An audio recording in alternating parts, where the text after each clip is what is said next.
So another important concept for media strategies are press trips. And they're a big part of some organizations' strategies for gaining coverage. But the idea of what constitutes a press trip has also evolved in recent years.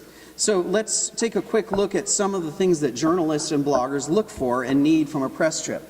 The number one thing I would say nowadays is Wi-Fi. And in basically any industry nowadays, especially in our industry, I think, we can't really live for long without Wi-Fi. So especially for journalists, we may be traveling in the remotest corner of the planet Earth. We may be traipsing through a jungle somewhere, but at some point during that trip, we're going to need access to Wi-Fi in order to file our stories, in order to post photos, perhaps post videos and that sort of thing. And if you can make sure that the Wi-Fi access is free, we'll be even more likely to post more frequently. Also remember that if you're hosting journalists on trips from countries where they don't live, they very well likely may be using Wi-Fi as their main source of staying in touch with people and posting things so they can avoid the hefty roaming charges that the cell phone companies, the carriers, charge us. So verify ahead of time that there will always be Wi-Fi available, or that there will be at some places, at least at some hotels, some restaurants, and attractions that we'll be visiting. And if you can try to get the Wi-Fi fee waived for journalists at a hotel, we really, really like that, because we tend not to have big budgets for things like that. So you want to make it easy for us. And if we are going to be during part of a trip in a Wi-Fi free zone for more than a couple hours or more than a day, you might want to let us know ahead of time so we can plan our communications strategy ahead of time. Another important thing is free time. And by free time, I don't mean that we're just going to be lying by the pool getting drunk. Maybe sometimes we might do that. But what we're really talking about here is free time when we can get in front of our computers or in front of our tablets, in front of our devices, and start posting things. Because whether we're freelancers, whether we're bloggers, whether we're traditional journalists, long gone are the days when we could spend 18 hours just touring and doing interviews and doing property tours. We most likely are going to be filing stories and on deadline while we're on the trip, because the time frame for everything in the world nowadays has been shortened a lot. So we need time in front of our screens in order to post things. So you need to build in some time for that. And it also, of course, doesn't hurt to give us a bit of time for us to explore on our own, experience the property, experience the destination.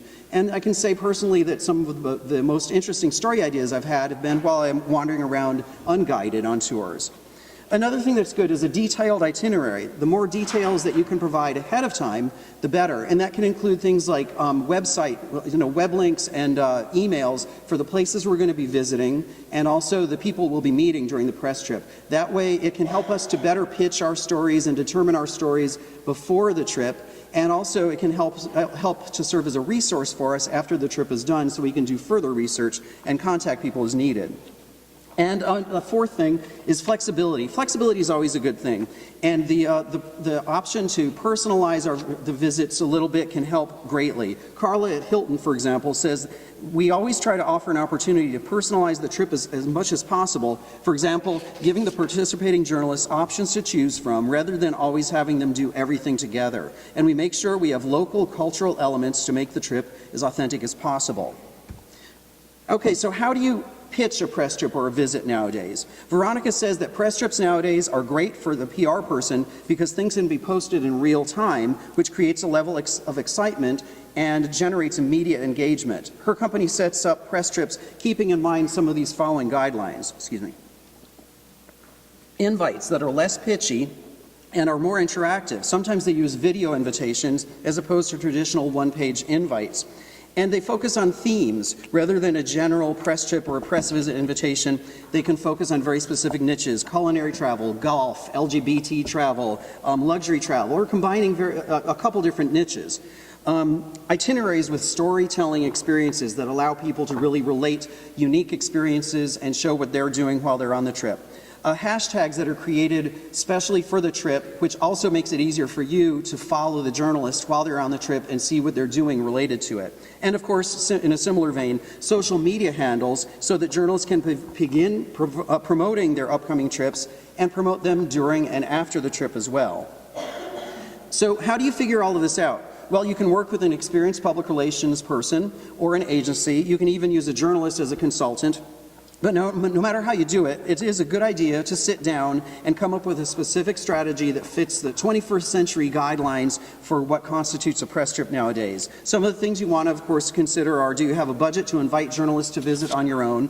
Or do you instead plan to just extend invitations to journalists who are already living in or going to be visiting your area? You can also partner with local tourism offices and CVBs to be included as part of their more general tourist or press trips, rather.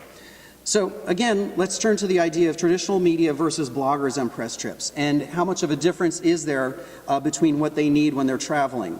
And again, I'll repeat, as a traditional journalist and a blogger myself, I need things that are appropriate for both groups of people. And there are more and more writers like me as well, since very likely a lot of us are filing stories electronically and doing posts and using social media, even if we're working with a traditional media outlet. Overall, Veronica says that one advantage is that bloggers usually post immediately or soon after their trips, which can be a big difference compared to traditional journalists because, as I'm sure you know, sometimes you have to wait weeks or months to see traditional media coverage come out in print.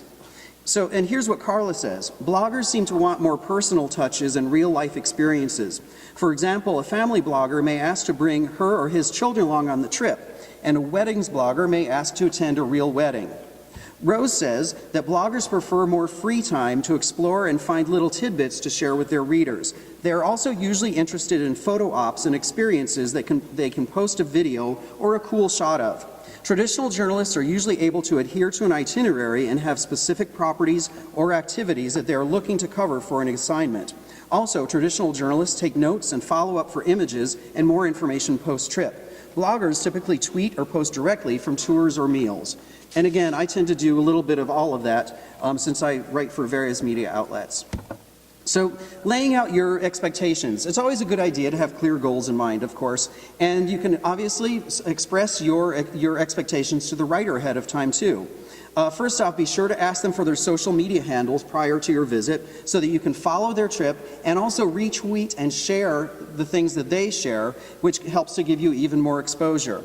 I have a really good example that I experienced a year or two ago. I was invited by Outthink Partners, which is a leading LGBT public relations agency, to do an individual social media focused press trip to the Island House, the gay guest house in Key West. And the folks at Outthink did such a great job of laying out their guidelines and expectations ahead of time that it made it really easy for me to follow as a journalist, and also for the trip to be very productive and enjoyable. So this is a basic summary of the guidelines that they sent to me, and you can see that it includes things I should do before, during, and after the trip. So even before the trip starts, I should like and follow the trip host, whether it's a hotel or a CVB or whatever. Mention the trip on my social media outlets before the trip starts so that you start to build up interest and people will stay tuned for more. During the trip, do as many tweets and social media shares as possible, of course, and include non-host tweets and posts in the destination. So what that means is that even if it's an individual hotel that's hosting the trip, for example, they still wanted me to do posts about the destination. I went to this great restaurant, I had a fun time at this bar, I saw a great drag show in Key West, that sort of thing. It's not directly related to the hotel, but it's all part of the big picture. And if people like the destination, if they say, oh, this is a really good place to go, then they're more likely to be interested in the property as well. So it all ties together. And after the trip, you wrap up the tweets, Facebook posts, and of course then more traditional articles. And this trip was such a great success, as a matter of fact, that in addition to the social media posts that I did, which is originally all that we were going to do based on this trip, that I ended up generating 2 or 3 traditional media print stories as well. So there's a lot of good possibilities out there.